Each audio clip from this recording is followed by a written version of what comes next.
The sea. It is the home of innumerable forms of life. Through the years of human history, man has learned to use its resources for his survival. The sea, on the other hand, has always been generous to man. And since time immemorial, this vast body of water has served mankind.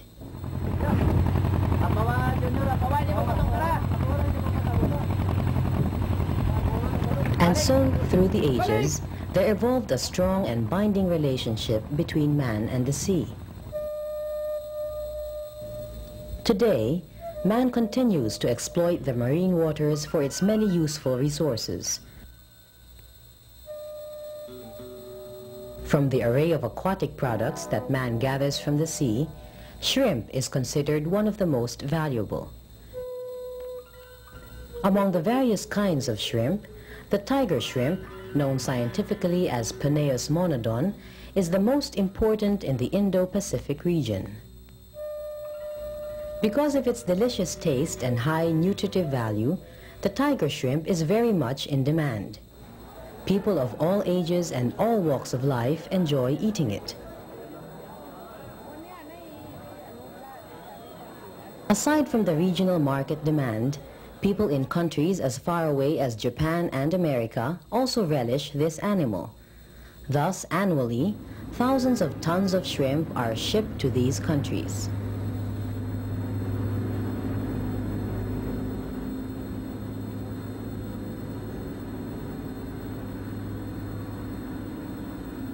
Because of this constant demand, the seas have been heavily exploited for shrimps. Until the last few years, the seas were able to provide most of the shrimp that man needed.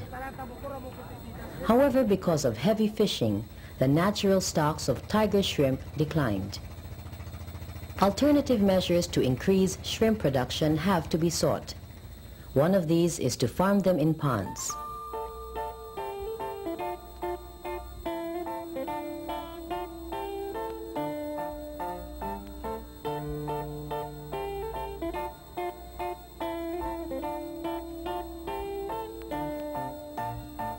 At the start of its spawning cycle, the mother shrimp migrates out to sea to lay eggs.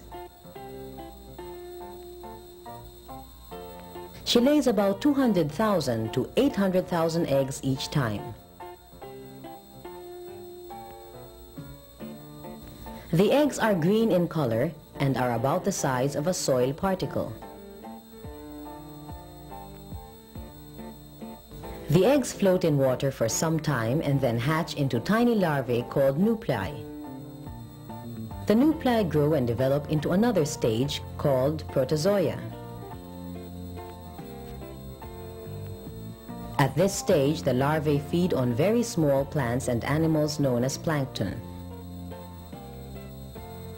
The larvae go through one more stage known as mysis before they develop into post-larvae, which are shrimps or fry. The fry generally migrate towards the coast where they are caught by fry gatherers. These are then sold to fish farmers for rearing purposes.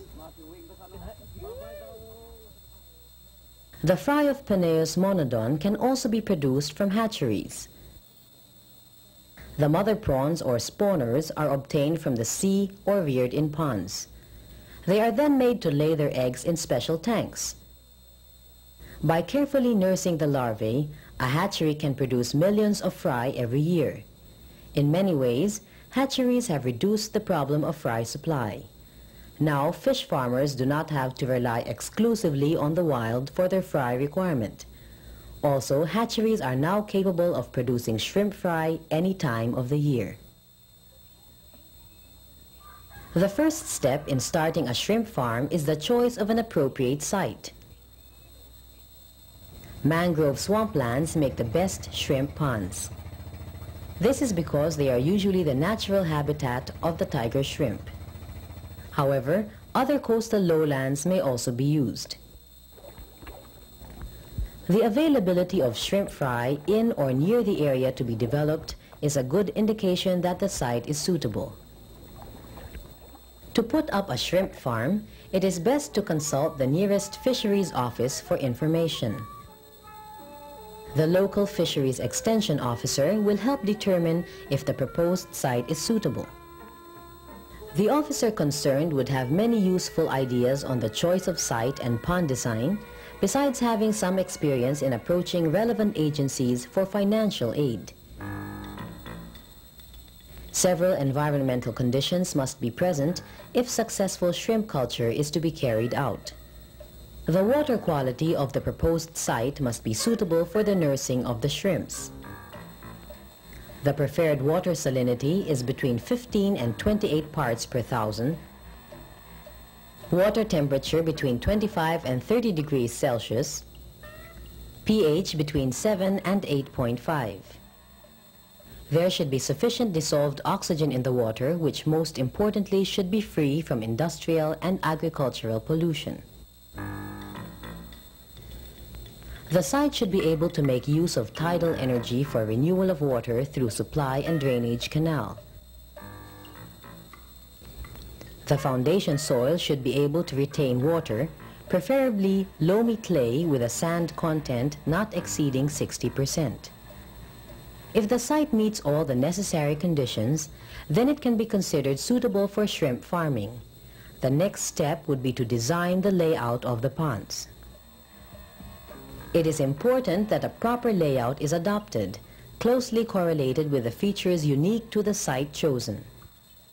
To be considered are the topography of the site, the tidal range, the strength of currents and waves, and the nature of the soil used in diking. All these factors would determine the ability of the ponds to be flushed regularly by tidal flows and to provide optimal living conditions for the cultured shrimp. A proper design should have good, compacted dikes, proper inlet and outlet gates, as well as supply and drainage canals. The actual construction of the pond will begin by marking off the area to be dug. This is done by planting bamboo sticks on the edges of the proposed pond site. The digging then starts. Normally, excavation is carried out manually by hired laborers.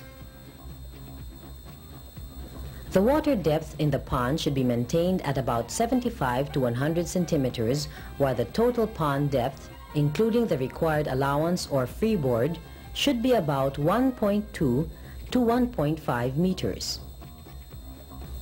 The bottom should be flat and sloping gently toward the outlet. This makes harvesting much easier. Since tiger shrimp have a tendency to burrow, the pond bottom should not be compacted but left loose and soft. Debris like twigs, sticks, and stones should be removed. The presence of sticks and twigs in particular can hinder netting operations. For new ponds, it is important to flush them with seawater several times. This is to remove acids that may have formed in the soil during the digging. The flushing should be carried out till the pH of the water is about 7 if it is acid sulfate soil.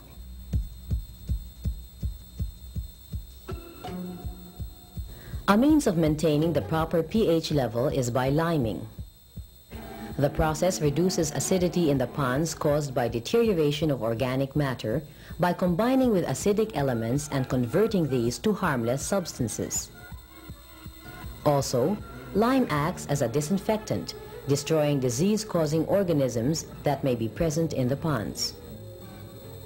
Generally, the lime is broadcast evenly on the pond bottom and on the slope of the dikes to ensure maximum efficiency.